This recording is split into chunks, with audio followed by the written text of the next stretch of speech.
Buenas noches, bienvenidos a la edición central de Noticias Caracol, Primero en Noticias. Tras el escándalo de la interceptación por error al teléfono del expresidente Álvaro Uribe, a la Corte Suprema le cayeron rayos y centellas desde distintos sectores de la opinión pública. Algunos señalaron a los magistrados de tener agenda y de perseguir al senador. En respuesta a estas críticas, los presidentes de la Corte Suprema y de su Sala Penal, José Luis Barceló y Luis Antonio Hernández, se despacharon y no dejaron títere con cabeza. Así fue su charla con nuestro director de noticias, Juan Roberto Vargas. Esto es exclusivo de Noticias Caracol. Exclusivo Noticias Caracol. Doctor Barceló, arranco con usted. En este foro de la jurisdicción ordinaria aquí en Cali, usted habló de un deseo de retaliación con mentiras. ¿A qué se refería, doctor Barceló? Hemos creído, y lo seguimos creyendo, que los jueces somos víctimas de todo un proceso mediático. Acudiendo a la mentira, se nos quiera poner en nuestras bocas afirmaciones o negaciones ajenas a la verdad, lo que no es así. Es decir, a lo que me refería la posverdad. Y a través de ello, esa metodología, se nos quiere linchar públicamente. ¿Quién está detrás de ese linchamiento? No, yo no podría hacer señalamientos ni hacer nombres, pero es que se volvió casi la metodología, el instrumento, la herramienta de muchas personas que, siendo investigadas y procesadas por la justicia, incluso en todos los niveles, pues resultan perseguidas por los jueces. Yo no oigo otro discurso distinto sino ese, que están siendo perseguidas por los jueces, o que los jueces tienen intenciones políticas y que se vuelve una persecución política. Absurdo, eso no es cierto. Eso es inadmisible. Magistrado Hernández, en su intervención usted fue incluso un poco más allá de lo que planteó el día anterior el magistrado Barceló. Usted llegó a decir incluso que hay prensa con agenda. ¿A qué se refería? Los pools importantes de abogados hacen mediáticamente sus procesos. Tenemos conocimiento que al lado de los honorarios se cobra el manejo de medios de comunicación. ¿Por parte de los abogados? Por parte de algunos pools de abogados. Y uno lo ve en las noticias, en el despliegue mediático que tienen ciertos procesos penales en la prensa. Yo no estoy culpando a la prensa ni más faltaba. Tengo que hacer una diferencia entre la prensa que hace noticias y los opinadores en la prensa, los columnistas. Hay columnistas que sistemáticamente atacan la credibilidad de la Corte. Cuando digo agenda, me refiero a ese tipo de columnistas. Quien se sienta aludido, pues hará sus reflexiones personales. No es nuevo que se ventilen en la prensa o en los medios o en la opinión pública, ahora en las redes, las decisiones judiciales, porque todas causan ampolla, todas levantan ampolla. ¿Qué diferencia hay entre las discusiones del pasado y las de ahora? Yo reconozco que antes igual sucedía, pero el volumen noticioso, dado el desarrollo tecnológico, ahora es mayor y el impacto es mucho más significativo. Eso tiene un efecto, ¿sí? Y la prensa absorbe, ¿sí?, esa contaminación que generan esos nuevos medios de comunicación.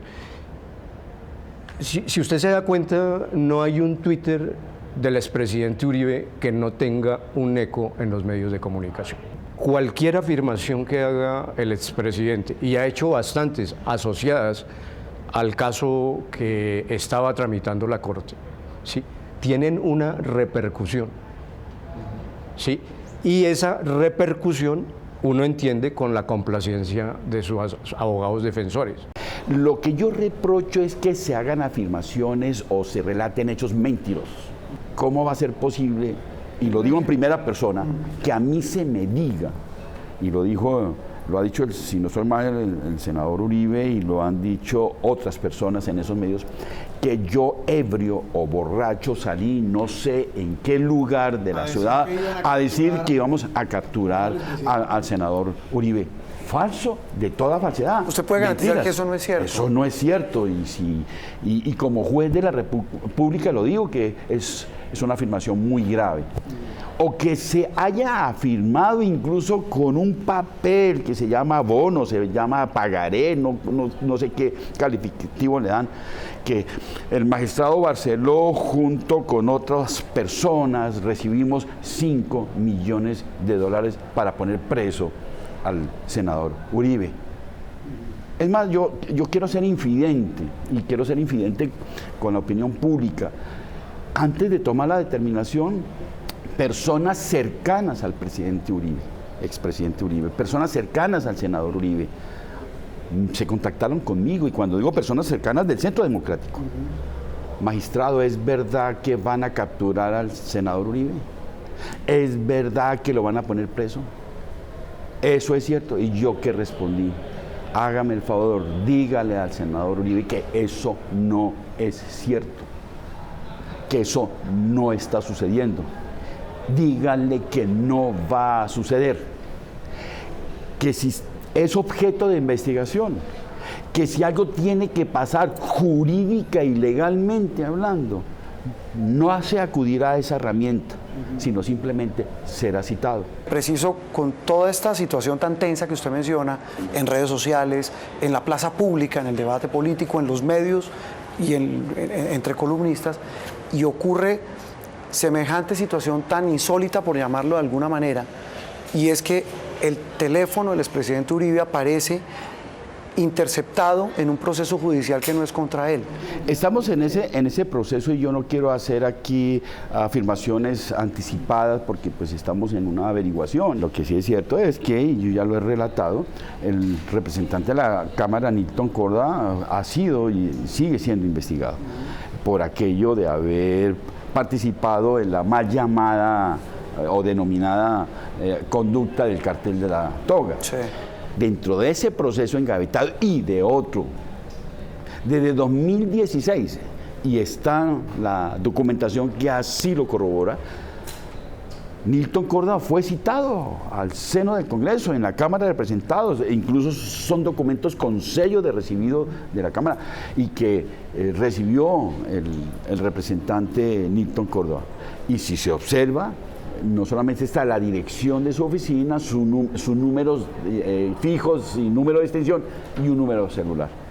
Pues claro, cuando los investigadores, con base en la orden que la Corte da para monitorear sus llamadas telefónicas, buscando su número telefónico, encontraron, no, aquí está, ese es, e interceptaron ese. Ahora, no resultó ser de Nilton Córdoba, y eso a mí me genera pues semejante lío tan espantoso, que inmediatamente me entero, cancelo esa interceptación. Cuando ordenan una investigación, ¿no es el magistrado investigador el que le pide al CTI, oiga, investígueme este número de esa persona? El CTI dice, mira, hay que ubicar los números telefónicos de tal persona, de tal ciudadano que está siendo objeto de investigación. Y ellos hacen ese trabajo de campo de inteligencia, buscan los números, y lo encontraron dentro de los propios procesos de Nilton Córdoba. ¿Y cómo llegan al teléfono del expresidente Uribe? Eso sí, todavía no lo sabemos. No sabemos por qué ahí apareció el teléfono del expresidente. Usted ha dicho que eso no es un error. No, no es un error. ¿Cómo no es un error? No es un error. Que es un hallazgo inevitable. Claro, y el hallazgo surge después cuando nos inevitable. enteramos que no era el teléfono del representante Nilton, sino del senador Uribe. ¿Esto no le da gasolina a quienes dicen, mire, al expresidente Uribe lo están persiguiendo? Se lo digo con más absoluto respeto, porque es que es demasiada coincidencia que en un proceso con la explicación técnica, jurídica, procedimental, que sea, aparezca el teléfono del expresidente Uribe en un proceso que no es el de él. Si me permite, la malicia surge de la coincidencia que haya resultado Es que por eso pregunto. el teléfono del expresidente Uribe. Incluso pudo haber sucedido la cosa más elemental, o sea, y es que se haya sobrescrito, ¿sí? En febrero de 2016, un oficio en la Secretaría de la Corte, por ejemplo, es una hipótesis, es una hipótesis, que se haya utilizado un oficio anterior que se haya eventualmente dirigido al expresidente Uribe, o sea, es una hipótesis, y se haya utilizado como La plantilla. Como plantilla para hacer un nuevo oficio de citación y se haya conservado ese teléfono móvil ahí. Y entonces ese teléfono haya permanecido como el teléfono de Nilton Córdoba en 2 procesos, donde, repito, se le citó 9 meses y él nunca haya advertido a la Corte sobre la equivocación de que ese era su teléfono.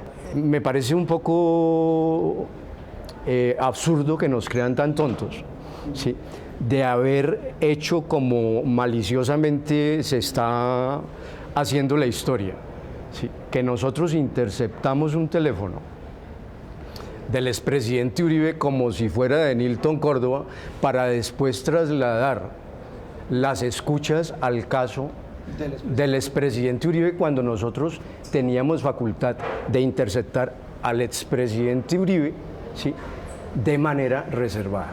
Y esa es la otra, el otro episodio de este hecho, de esta novela, perdónenme la expresión, señores magistrados, y es el argumento de que esa información que se obtuvo por ese hallazgo imprevisto e inevitable es legal. Mire, muy sencillo. Pongámoslo en otro escenario un poco más práctico. Sí, doctor Barceló, porque realmente no suena lógico. Si para la se gente del común no suena termina lógico. ordenando la interceptación telefónica de A, Sí.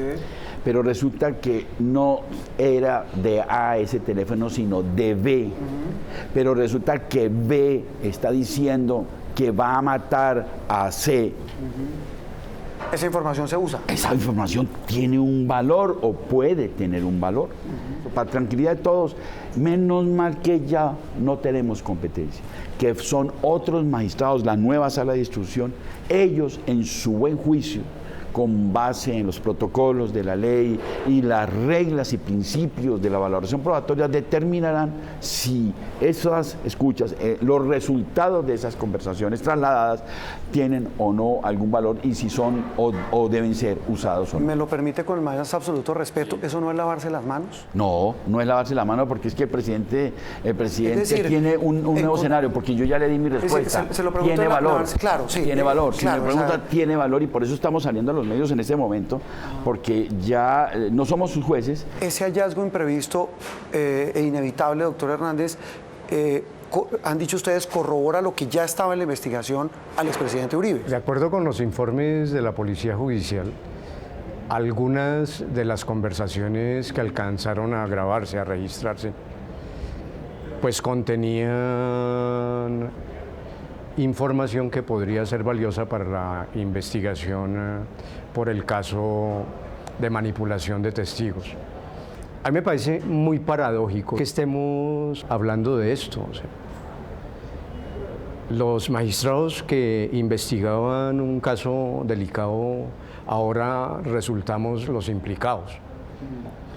Y a ese tipo de estrategias de defensa es que me refiero. Eso es una estrategia defensiva. O sea, independientemente de si se anuncia una renuncia y no se renuncia, independientemente si se recusa a un juez y después se desiste de la recusación, independientemente de que se anuncie una demanda internacional ante organismos judiciales internacionales y no se haga, independientemente de eso, sí.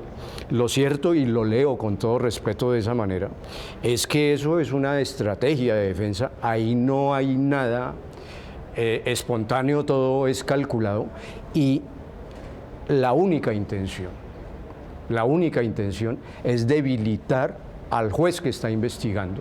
En medio de esta situación y de este ambiente, un ambiente bastante cargado, bastante lleno de tensiones, ¿cómo se siente la Corte frente a todas estas situaciones? Siendo infidentes.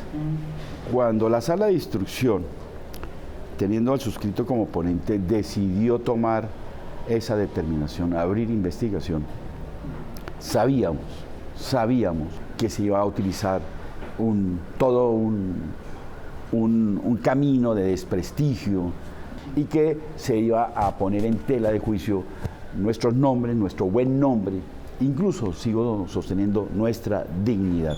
¿Y por qué se sabe? ¿Por qué teníamos ese pronóstico? El país no puede olvidar qué pasó años atrás. A la Corte le metieron micrófonos, a la Corte la perseguieron, y no es un cuento narrativo de la esquina. Hay personas condenadas por esos comportamientos.